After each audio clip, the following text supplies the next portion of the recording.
নমস্কাৰ মোৰ প্ৰিয় ভাই ভনীবিলাক, মই এই ভিডিঅ'ৰ জৰিয়তে আপোনালোকক ৰেজাল্ট জ্ঞাপন কৰিছো। আজি নতুন ভিডিঅ'টোৰ দ্বাৰাই আপোনালোকৰ আগত এটি নতুন বিষয় লৈ আহিছো, যিবিলাকে প্ৰভু যীশুৰ আগমনৰ বিষয়ে ধাৰণা কৰি থাকে বা কৈ থাকে যে প্ৰভু যীশু অহা বছৰত হ'ব, কালি পৰখি হ'ব, এনেকুৱা বাবে প্ৰভু যীশুৰ আগমন বুলি কৈ থাকে।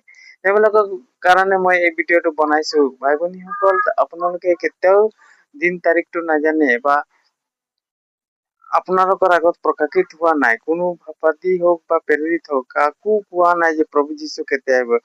এনেকে সৰ্বদূত বিলাককো কেতিয়াও কোৱা হোৱা নাই বা জ্ঞাত কৰোৱা হোৱা নাই। কেৱল পিতৃ ঈশ্বৰে জানে যে আগমন হব, কেতিয়া হব কেতিয়া নহব। সেইকাৰণে প্ৰভু যীশুৰ আগমনৰ কথাটো আপোনালোকে যাকে তাকে কৈ থকাৰ কোনো প্ৰয়োজন নাই, মিছা কথা কৈ থকাৰ কোনো প্ৰয়োজন নাই। কাৰণ প্ৰভু যীশু কোনদিনা আহিব, কোনদিনা নাহিব, কেতিয়া আহিব, সেইটো আপুনি কেতিয়াও নাজানে। কাৰণ দিন তাৰিখ কেৱল পিতৃ ঈশ্বৰহে জানে আৰু কোনেও নাজানে। সেইকাৰণে প্ৰভু যীশুৰ আগমনৰ বিষয়ে কোৱা চাৰি, হিচাপ কৰাৰ চাৰি এৰি আপুনি প্ৰস্তুত হওক আৰু আপুনি সকলোকে প্ৰেম কৰিবলৈ শিকক, সকলোকে মৰম কৰিবলৈ শিকক, সকলোৰে ঘৰত যাবলৈ শিকক, আপুনি সকলোৰে ঘৰত উঠা বহা কৰি সকলোকে ঈশ্বৰৰ কথা কবলৈ শিকক। কাৰণ ঈশ্বৰৰ কথা কলেহে তেওঁবিলাকে উদ্ধাৰ পাব। সকলোৱে উদ্ধাৰ পোৱাটোহে ঈশ্বৰে বিচাৰিছে, কোনো যাতে নষ্ট নহয়, সকলোৱে উদ্ধাৰ পাওক, সকলোৱে স্বৰ্গৰাজ্যত উপস্থিত হয়। আৰু প্ৰভু যীশুৰ ভঁৰাল যেতিয়া পৰিপূৰ্ণ নহয়, তেতিয়ালৈকে কেতিয়াও প্ৰভু যীশু আহিব নোৱাৰিব। আপুনি ঈশ্বৰৰ ভঁৰালটো চালে নেকি, দেখিবলৈ পালে নেকি ঈশ্বৰৰ ভঁৰালটো? এই কিমান আত্মা আৰু বাকী আছে সেই ভঁৰালটো পৰিপূৰ্ণ হবৰ কাৰণে। স্বৰ্গৰাজ্যত যি আত্মাৰ ভঁৰালটো আছে, প্ৰভু যীশুৱে তাত আত্মা বিলাকক ভৰাই আছে। এই ভঁৰালটো উপচি নপৰালৈকে কেতিয়াও প্ৰভু যীশু আহিব নোৱাৰিব। কাৰণ এইটো আত্মাৰ খেতিৰ জেগা হয়। এই পৃথিৱীখন মানে এটা এনেকুৱা খেতি পথাৰ হয়, যিটো আত্মাৰ খেতি হৈছে। আত্মাৰ খেতি, আপোনালোকে বুজি পোৱা, আত্মাৰ খেতি থকা এই খেতি পথাৰ হয়। যেনেকে আমি খেতি পথাৰ কৰো, আমাৰ নিজৰ যেনেকুৱা খেতি পথাৰ আছে, এইটো ধানৰ খেতি, এনেকুৱা এইটো আত্মাৰ খেতি হয়। এই জেগাখন, পৃথিৱীখন আত্মাৰ খেতি, ভাই ভনীসকল। সেইকাৰণে আপোনালোকে বুজিব, ঈশ্বৰৰ বিষয় বাইবেল বিলাকৰ কথা বুজিবলৈ চেষ্টা কৰিব লাগিব। আপোনালোকে যেনেকুৱা ভাবি আছে, এনেকুৱা আগমন কেতিয়া নহব। আত্মিক ভাৱে আগমন ঘটিব। আৰু আহ্বাগিতাৰ কিছুমান বিশ্বাসী ভাই বিলাকে আগমন বুলি যে কথা কৈ থাকে, এইবিলাকক মই কৈছো, যদি প্ৰহৰী অনুসাৰে বা সহভাগিতা মণ্ডলীৰ শিক্ষা অনুসাৰে যদি হিচাপ কৰা হয়, তেনেহলে দেখিবলৈ গলে আগমনটো কেতিয়াবাই হৈ গৈছে, 2014 চনতে হৈ গৈছে আগমনটো। কাৰণ আপোনালোকে মচিৰ বিধানৰ দ্বাৰাই প্ৰভু যীশুৰ আগমনৰ বিষয়ে মিলাই থাকে। যে মচিৰ বিধানত লিখা আছে, মিছৰ দেশৰ পৰা কেনেকৈ মচিয়ে ওলাই আনিলে আৰু 40 বছৰ নিৰ্জনত জংঘলত ঘূৰালে, তাৰ পিছত কনান দেশত প্ৰৱেশ কৰিবলৈ গল, তেতিয়া যিচুৱা আৰু কালেব এই দুইজনেই কনান দেশত প্ৰৱেশ কৰিলে। সেইমতে যদি বিচাৰ কৰা হয়, তেনেহলে প্ৰভু যীশুৰ বাকী সহভাগিতাৰ কোনো প্ৰভু যীশুৰ আগমনত যাব নোৱাৰিব, কোনো স্বৰ্গৰাজ্যত প্ৰৱেশ কৰিব নোৱাৰিব। কেৱল যিচুৱা আৰু কালেব এই দুজনেই, যিটো জয় মাৰ্টি দাদা আৰু মধু জংকু দাদাই একেলগে একেটা সময়তে মানে আগে পিছে স্বৰ্গীয় হল, তেওঁলোকে কনান দেশত প্ৰৱেশ কৰিলে। আপুনি গম পায় নে নাপায়? হিচাপ কৰি চাওক, সহভাগিতাৰ বিশ্বাসী ভাই ভনী বিলাকে। মই কৈছো, তেওঁলোকে দুইজনে কনান দেশত প্ৰৱেশ কৰিলে, বাকী সহভাগিতাৰ কোনো আৰু আগমনত এই কনান দেশত প্ৰৱেশ কৰিব নোৱাৰিব। যেনেকৈ সকলো ইছৰাইল জাতিয়ে নিৰ্জনত মৰি থাকিল, তেওঁলোকে কনান দেশত প্ৰৱেশ কৰিব নোৱাৰিলে। তেনেকৈয়ে জ্যেষ্ঠ আৰু কালেব অৰ্থাৎ জয়মতী দাদা আৰু মধুচংকু দাদাই দুইজনে কনান দেশত প্ৰৱেশ কৰি দিলে সহভাগিতাৰ হিচাপ মতে। মই কৈছো বাইবেলৰ হিচাপ মতে নহয়, সহভাগিতাৰ হিচাপ যেনেকুৱা গণনা কৰে সহভাগিতাৰ বিলাকে যেনেকুৱা ধাৰণা কৰে বা যেনেকুৱা শিক্ষা দিয়ে সেই হিচাপত মই কৈছো। কিন্তু বাইবেলৰ হিচাপত কোৱা হৈছে যে সেই আগমনৰ বিষয়টো কেতিয়া হব কেতিয়া নহব সেই বিষয়টো ডাঙৰ বিষয় নহয়। প্ৰভু যীশু আগমনটো যেতিয়াই হওক, কিন্তু আপুনি প্ৰস্তুত হৈছে নে আজি? আপুনি কি যেনেকৈ প্ৰভু যীশু আপোনাৰ বাবে মৰিলে, আপোনাৰ বাবে জীৱন দিলে, যে আপুনি যাতে তেওঁৰ নিচিনা পবিত্ৰ হব, আপুনি যাতে তেওঁৰ নিচিনা পবিত্ৰ হব আৰু আপুনি তেওঁৰ স্বৰূপ ধাৰণ কৰিব, প্ৰভু যীশুৰ যি পবিত্ৰতা, যি উত্তমতা এই সকলোকে পিন্ধিব, ধাৰণ কৰিব, এই কামটো আপোনাৰ জীৱনত ঘটিছে নে? এনেকুৱা জীৱনটো অৱস্থাটো ঘটিছে নে নাই সেইটো ডাঙৰ কথা। আপুনি স্বৰ্গ ৰাজ্যত প্ৰৱেশ কৰাৰ যোগ্যৱান হৈছে নে নাই? ভঁৰালত যে আপোনাক উঠাই ইয়াৰ পৃথিৱীৰ পৰা তুলি যে ভঁৰালত থব ঈশ্বৰে, এনেকুৱা হৈ আছে? আপুনি যোগ্যৱান হৈছে নে নাই? প্ৰভু যীশুৰ দ্বাৰাই যেনেকৈ প্ৰভু যীশুৱে আপোনাক তুলি ভঁৰালত থব, এনেকুৱা যোগ্যৱান হৈছে নে নাই? সেইটোৱে নিজকে চিন্তা কৰক। সেই আগমন বুলি কৈ নাথাকিব, সেইটো ডাঙৰ কথা নহয়। সকলোৱে প্ৰভু যীশুৰ আগমনত যোৱাটো দৰকাৰ আছে। কাকো আপুনি তুচ্ছ কৰিব নোৱাৰিব, কাকো কব নোৱাৰিব যে সেই যেন আগমনত যাব নোৱাৰিব, আৰু কাকো কেতিয়াও কব নোৱাৰিব যে মই আগমনত যাম বুলি। কিন্তু আপোনাৰ যাৰ জীৱন প্ৰস্তুত থাকিব সিয়েহে যাব। যে প্ৰভু যীশুৰ দৃষ্টিত তাৰ পবিত্ৰ, প্ৰস্তুত আৰু কাৰো বিৰুদ্ধে আপোনাৰ কথা নাই। আপুনি কাৰো বিৰুদ্ধে একোৱে নাজানে, কোনো ক্ৰোধ বা কোনো কথা নাই। তেতিয়া এনেকুৱা অৱস্থাত যদি আপুনি আছে, তেতিয়াহে আগমনত যাব পাৰিব, নহলে আগমনত যাব নোৱাৰিব। সেইকাৰণে ভুল ধাৰণা এৰক। আপুনি এই ভুল মিছা কথাবিলাক কৈ নাথাকিব যে আগমন কেতিয়া যাব নোৱাৰিব। আগমনটো যাবলৈ হলে প্ৰভু যীশুৰ এই আত্মিক ৰাজ্যত প্ৰৱেশ কৰিবলৈ হলে নিজকে সকলোকে প্ৰস্তুত কৰাব লাগিব, প্ৰস্তুত কৰিব লাগিব। এক প্ৰেম হব লাগিব। কাকো কোনো যদি তুচ্ছ কৰাকৈ বেলেগ অন্য মন ভিন ভিন মন লৈ যেতিয়া আগমনত যাম বুলি কৈ নাথাকিব। আপুনি এক হওক, একত্ৰ হওক, প্ৰভু যীশুৰ গৌৰৱটো প্ৰকাশ কৰক। আপুনি অন্যক তুচ্ছ কৰি দিলে প্ৰভু যীশুৰ গৌৰৱ প্ৰকাশ পাইছে নে নাই? পাইছে জানো? আপুনি মনলৈ পৰা বহুত খিনি বিলাকক উলিয়াই দিলে যে আগমনত আপুনি ঈশ্বৰৰ গৌৰৱ প্ৰকাশ কৰিলো বুলি ভাবিছে নেকি?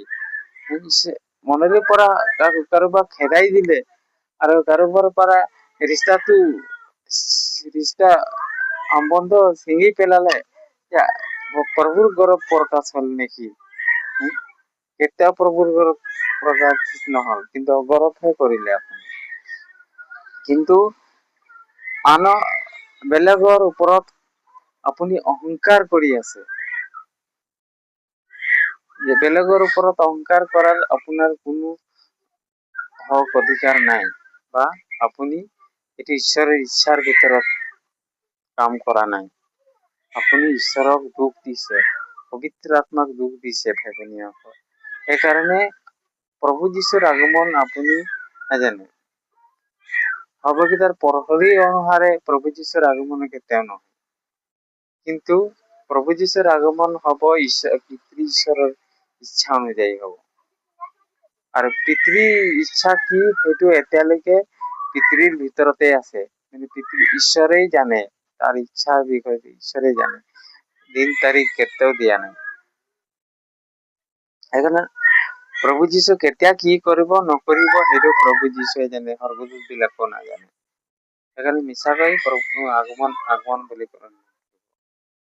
আত্মিক ভাৱে প্ৰভুৰ আগমন ঘটিব, আৰু সেইটো ঘটি আছে। আত্মিকভাৱে যি ঘটনাবিলাক আত্মিকতে যি পৰিৱৰ্তনবিলাক আহিছে সেইবিলাক সকলোৱে গম নাপায়। চবেই একেই আছে, সদায় একেই আছে বুলি ভাবি থাকে। কিন্তু আত্মিক অৱস্থাটো ঘটি আছে সেইবিলাক আত্মিক যিবিলাকে আত্মিক অৱস্থাটো পৰিৱৰ্তনটো চাবলৈ পাইছে সেইবিলাকেই চাবলৈ পাইছে, কিন্তু সকলোৱে চাবলৈ পোৱা নাই। আৰু আত্মিকভাৱে প্ৰভুৰ আগমন হৈ গ'ল, মানে সহভাগিতাৰ হিচাপত আগমন হৈ গ'ল। যিহুচা আৰু কালে প্ৰৱেশ কৰিলে আগমনত, বাকী বিলাকে জংঘলত মৰি থাকিল। কনান দেশত স্বৰ্গীয় কনানত দুইজনেই প্ৰৱেশ কৰিলে, যিহুচা আৰু কালেব, হেমন্তী দাদা আৰু মধুৰ জংকু দাদা। সহভাগিতাৰ ভাই ভনী বিলাকে বুজি পাইছে নে নাই কথাবিলাক? আপুনি বুজক কথাবিলাক। সেইকাৰণে সকলোৱে এক হওক। বেলেগ বেলেগ য'ত য'ত গীৰ্জা কৰি আছে, বেলেগ বেলেগ ধাৰণা কৰি আছে, মিছা ধাৰণা বিলাক এৰি পেলাওক। আৰু আমাৰ কাৰ্যকাৰী বিলাকেও কিছুমানে ধন সম্পত্তি মানে বিশ্বাসী বিলাকক মিছা ভয় দেখুৱাই আৰু ধন সম্পত্তি গোটাই আছে, দান দক্ষিণা বিলাক গোটাই আছে। তেওঁবিলাক যে ভ্ৰান্তৰ সন্তান, তেওঁলোকে এই হৰফৰ বংশ, তেওঁবিলাকক নৰকত দণ্ডৰ পাত্ৰ হব। তেওঁবিলাকে যিবিলাকে সৰল বিশ্বাসী বিলাকক ঠগি আছে, ভয় আছে, আপোনালোকে কেতিয়াও হাৰি যাব নোৱাৰিব, নৰকত দণ্ড পাত্ৰ হব আপোনালোকে। আপুনি যে যেনেকুৱা ঠগি আছে, সত্যটো জানিও আপোনালোকে সত্যটো ঈশ্বৰৰ যে কি হয়, জ্বলন্তময় অগ্নিময় হয়, তেওঁ যে মিছা সকলো ঝুটা মিছলীয়া বিলাকক যে নৰকত পেলাই দিব, সেইবিলাক জানিও আপোনালোকে তেনেকুৱা কাৰ্য কৰি আছে। আপুনি কেতিয়াও হাৰিব নোৱাৰিব। অতি শীঘ্ৰেই আপোনাৰ ওপৰত দণ্ড নামি আহিব। আপোনালোকে জানক এইটো, যে সৰল বিশ্বাসী বিলাকক কেতিয়াও ঠগিবলৈ ইচ্ছা নকৰিব, ধন সম্পত্তিৰ নাম গোটাবলৈ ইচ্ছা নকৰিব। আপোনালোকে ভক্ষণ কৰি আছে, আগমন আগমন বুলি কৈ আছে, আৰু দান দক্ষিণা বিলাক বেছি বেছি কৈ তুলি আছে, আৰু আপোনাৰ নিজৰ স্বাৰ্থ পূৰণ কৰি আছে। সেইবিলাক আপোনালোকে হাৰিব নোৱাৰিব। সেইকাৰণে সৰল বিশ্বাসী যিবিলাকে চিধা সৰল বিশ্বাসী বিলাকে আপোনাৰ কথা বিশ্বাস কৰে, যে ঈশ্বৰৰ মানুহ বুলি আপোনাক গ্ৰহণ কৰে, বিশ্বাস কৰে, আৰু আপোনালোকে ঠকিবলৈ খুজিছে, আপোনালোকে কেতিয়াও দণ্ডৰ পৰা হাৰি নাযাব। আপোনালোকে দণ্ড পাবই। সেইকাৰণে মই বেছি কথা নকওঁ। আজি এই সৰু মৰু ভিডিঅ'টোৰ দ্বাৰাই মই এটোৱেই আপোনালোকক জনাবলৈ বিচাৰিলো, যে যিবিলাকে মিছাকৈ আগমনৰ কথা আপোনালোক কৈছে, তেওঁলোকে কৈছে, মিছা ভাবানী প্ৰচাৰ কৰিছে, যে মই আগমনৰ কথা মোৰ আগত ঈশ্বৰে জনালে, আৰু সেইটো কামটো কৰাৰ পিছত প্ৰভু যীশুৰ আগমন হৈ যাব, কি হৈ যাব সেইটো বুলি কৈ থাকে, আপোনালোকক ঠগি আছে। এইবিলাকৰ আপোনালোকে ঠগ নাখাব। ঈশ্বৰৰ পবিত্ৰ বাইবেল শাস্ত্ৰৰ যি বচন, এই বচনৰ ওপৰত আপুনি নিৰ্ভৰ কৰক, আপোনালোকক অনুৰোধ কৰিছো, যাতে আপুনি সেইমতে চলক, আৰু সকলোৰে লগত যিমান পাৰিব অতিথি পৰায়ণ কৰক, অতিথি সেৱা কৰক, আৰু আপুনি সকলো ধৰণৰ ধৰ্ম কাৰ্য আৰু উচিত যি প্ৰতিফল পাব, যিটো ধাৰ্মিকতা ধনটো স্বৰ্গত জমা হব, এনেকুৱা ধন আৰ্জক। সকলোকে মান ব্যৱহাৰ কৰক, আচ্ছা ব্যৱহাৰ কৰক, সকলোকে মাতক, শত্ৰু মিত্ৰ সকলোকে মাতক, আৰু সকলোকে কমচে কম অন্তত কেঁচা পানী একগিলাচ হলেও আপোনাৰ হাতৰ পৰা খাবলৈ দিয়ক। বেছি নালাগে, আপুনি ঈশ্বৰৰ পুৰস্কাৰ কেতিয়াও নেহেৰুৱাব। কাকো হিনকিন ঘৃণা নকৰিব আপুনি। ইয়াতে ঘৃণা কৰিলে ঈশ্বৰক ঘৃণা কৰা হয়। সেইকাৰণে সকলোকে মাতক, সকলোৰে লগত খোলাখুলিভাৱে কথা পাতক, মৰম চেনেহেৰে কথা পাতক। হৃদয়টো আপোনাৰ মৰম চেনেহেৰে প্ৰত্যেকৰ কাৰণে পৰিপূৰ্ণ হৈ থাকক। আৰু সকলোকে ভাল ব্যৱহাৰ পাতি কৰক, সকলোৰ প্ৰতি ভাল ব্যৱহাৰ পাতি কৰিব, কাকো হৃদয়ত আঘাত নিদিব। তেতিয়া প্ৰভু যীশুৰ আগমনত বা ঈশ্বৰৰ ধাৰ্মিকতাৰ ৰাজ্যত প্ৰৱেশ কৰিব পাৰিব, নহলে নোৱাৰিব। মই বেছি নকলো, ইমানেই কৈছো আৰু ভিডিঅ'টো সামৰিছো। আপোনালোকক প্ৰভু যীশুৱে আশীৰ্বাদ কৰক। ধন্য প্ৰভু, ধন্য তেওঁৰ নাম। আমেন।